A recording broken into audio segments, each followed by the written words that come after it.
हे महासागर, भूतकाल साक्षी है। इक्ष्वाकु वंशी सदा परहितकारी बनकर कुछ न कुछ देते रहे हैं, कभी किसी से कुछ लेते नहीं, याचना नहीं करते। रघुवंशी राम ने आज पहली बार अपने अधिकार से कुछ मांगा है, कुछ आशा रखकर तुम्हारी उपासना की है। 3 दिन से विधिवत पूजन करने के बाद भी उत्तर में तुम केवल अपने अहंकार का ही गर्जन करते रहे हो।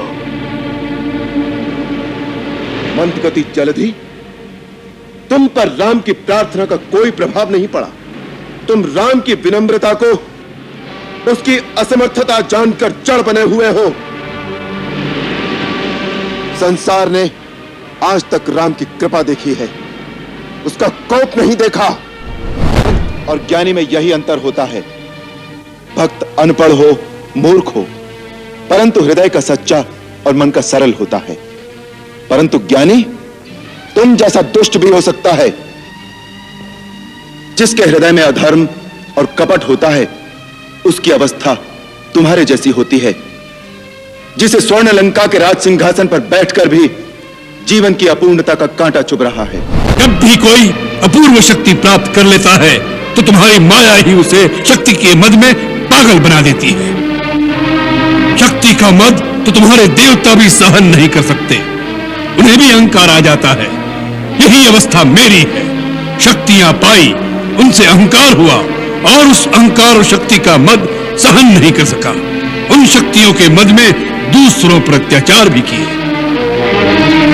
धर्म को छोड़कर अधर्म के मार्ग पर चला हूं तो उसका दंड भी भोगना पड़ेगा।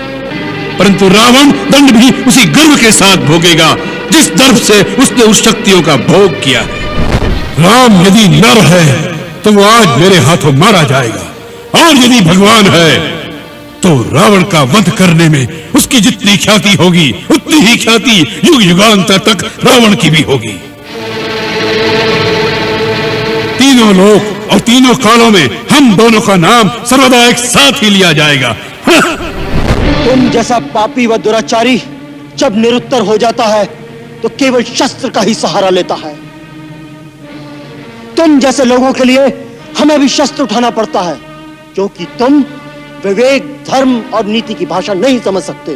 ये पांडित्य की बातें किसी ऋषि मुनि को जाकर सुनाओ।